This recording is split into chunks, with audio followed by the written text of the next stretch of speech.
The Lord be with you. and with your spirit. A reading from the Holy Gospel according to St. John. Glory to you, O Lord. When Jesus had washed the disciples' feet, he said to them, Amen, amen, I say to you, no slave is greater than his master, nor any messenger greater than the one who sent him. If you understand this, blessed are you if you do it. I am not speaking of all of you. I know those whom I have chosen, but so that the scripture might be fulfilled, the one who ate my food has raised his heel against me. From now on, I am telling you before it happens, so that when it happens, you may believe that I am. Amen, amen, I say to you, whoever receives the one I send receives me, and whoever receives me receives the one who sent me.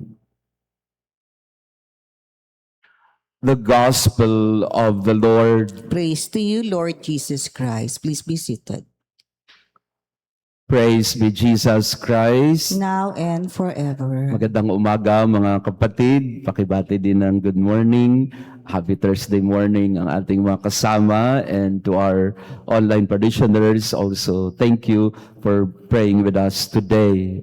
We are in John chapter 13, and as I mentioned yesterday, if we move to the 13th chapter of John, we are entering into the second half of the gospel. We move from book of signs, which are all miracles, and then to the book of glory, which is all about the passion of Jesus.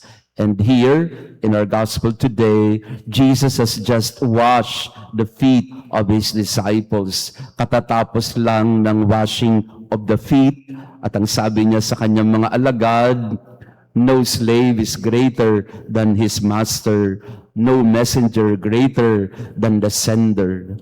Sinasabi niya sa kanila na kung paanong hinugasan ko ang inyong paa, kailangan ganun din ang inyong gawin sa isa't isa. Hugasan din ninyo ang paa ng bawat isa. Pinapaalaala na kung paanong si Jesus ay naglingkod, nag-alay ng buhay, ganun din ang mga sumusunod sa Kanya. In our own little way, we would like to imitate the humility, the kenosis, the self-emptying, and the service of Jesus to all of us, humanity. Si Jesus ay naparito para maglingkod, maghugas ng paa, magpakain, tumulong sa nangangailangan, lalo na ang may sakit. Hindi siya naparito para paglingkuran. We are all called to be servants. Hinihiling tayo o hinihingi sa atin ang maglingkod. At tamang-tama naman ngayon na yung ating mga parish servers and volunteers ay pupunta sa kanilang outing. No? Kaya itong mga nakapula dito, sila ay mag-a-outing. At yan, mag-ingat tayo sa paglalakbay at mag-ingat din tayo sa swimming. At nakakatuwa po yung kwento nitong parish outing na ito dahil minessage ko lang po si Bishop Sok ng Dagupan. Sabi ko, Bishop, meron kaming parish outing, pwede hong magpatulong, magpahanap ho sa inyo ng pwedeng matutuluyan dyan or a resort or something.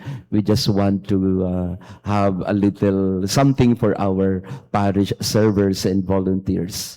And right away, Bishop Sok, without any question, ako na bahala dyan. Talagang hindi na akong nahiya kasi napaka bukas ng kanyang puso sa para sa atin, no? Kaya pag nakita niyo si Bishop Sok mamaya or bukas, magpasalamat kayo, ha?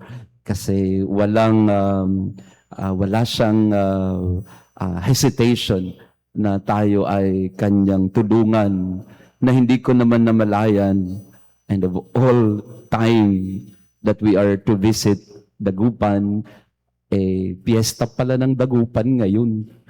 Hindi ko na alam, hindi ko alam, no? Ang alam ko lang holiday bukas. And busy pala sa Dagupan dahil Bangus Festival nila. Kagabi ko rin lang nalaman, no? Sabi ng mga kabataan.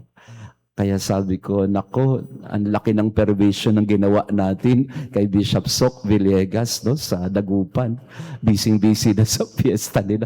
Nakikigulo pa tayo. No? But I did not know it. No? Hindi na. Pero doon ko na mas lalong na-appreciate, no, yung ginawa ni Bishop Sok sa ating parokya, at least to the servers and volunteers, sa kabila ng kanyang kabisihan, no? Sa kabila ng napakaraming ginagawa sa kanilang simbahan, binuksan pa rin ang pintuan para sa atin. There are people who are like that. They are just natural servers. Na hindi mo na kailangang mag-serve dito sa misa to be called a server. Anytime we are called to serve and to imitate Jesus, to be a servant to all. May mga taong ganon, natural sa kanila, yung paglilingkod. Their dialogue, what you can hear from them always is, how can I serve? I don't know kung may mga kilala kayong mga taong ganon. Ang dialogue nila madalas ay, anong maipaglilingkod ko? Anong maitutulong ko? Hindi nila iniisip yung magiging hindi komportable sa kanila yan or sila ang mapeperwisyo o sila ang maapektuhan. Pero may mga tao talagang nang iniisip agad ay, how can I help? Not because I can do everything, but because in my own little way, how can I help? How can I be of service to you? Pakisabi nga sa katabi mo yon, how can I serve you today? How can I be of help? Anything you would like me to do, not just to do, but anything I can offer to you. Yan, sabi ng isang writer, love is oftentimes just about doing the dishes. More often than not, the best expression of love is just do the dishes. Ibig sabihin, yung mga maliliit na bagay. At dito po, minsan ay may nakakasama po ako sa marami sa inyo. Kinukwento ko ito madalas. I'm just too grateful that there are many servers here who volunteer.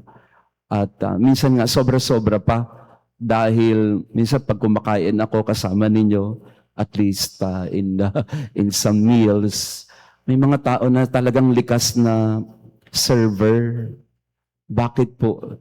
Parang nagda-diet ka na nga nagtatry ka na konti lang ang kainin mo. Maya-maya biglang may lumalanding na ano sa'yo, oh Father, ito pa. Oh Father, ito pa. Hindi na nga ako nagra-rice. Oh Father, kanin pa. At kaya tuloy minsan yung plato ko, imbis na konti lang kinakain mo, apaw na. Kasi may mga lalapit, oh Father, ito pa. Wala ka nang magawa. Di ka na makatanggi kasi nga alangan namang i-refuse mo yung offer. But I'm happy with that. I'm always happy with people who are always ready to serve anytime. And I'm always amazed by so many of you here in the parish or ready anytime. May mga servers po tayo, no? Kilala nyo na mga sarili nyo. Minsan pagka Sunday, ang misa ko po ay 4 usually in the morning, 7, 9, 10, 12. May mga ilan sa inyo nakasama ko mula alas 7 hanggang alas 12. No, walang uwian na talagang nakakatuwa dahil ginagawa nila ito sa paglilingkod. So ito yung hamon ng Panginoon sa atin. This is the invitation of Jesus for us today and every day.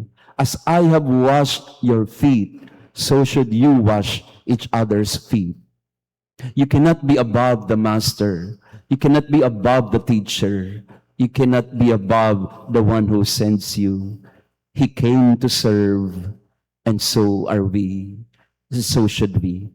In our own little way, we would like, and as much as possible, we wash the feet of each other. Praise be Jesus Christ. Now and forever.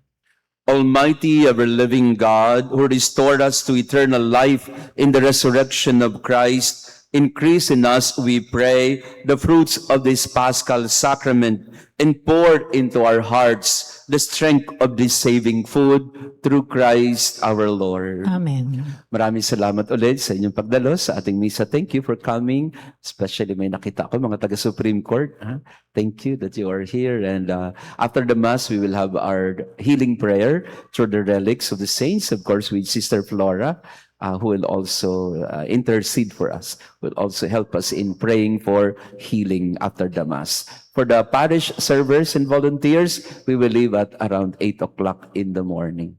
At tayo ay pupunta ng Dagupan. Dadaan muna tayo ng Manawag. We will visit Our Lady of Manawag.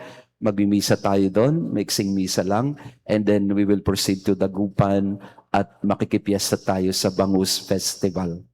At bukas ng umaga, swimming. At ingat-ingat tayo sa swimming, no? Bumili na rin kayo ng mga bathing suit ninyo at maglagay ng sun protection. So again, this is a parish outing ng mga nagsaserve sa atin, but all because of the generosity of Bishop Sok.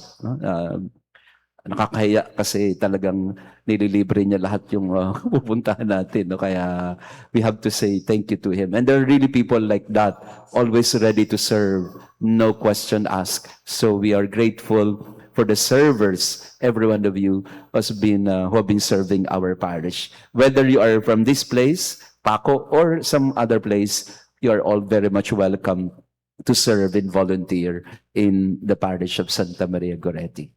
The Lord be with you. And with your spirit. And may our loving God bless you and your family, the Father, the Son, and the Holy Spirit. Amen. Our Mass has been offered. Go in peace to love and serve the Lord. Thanks be to God.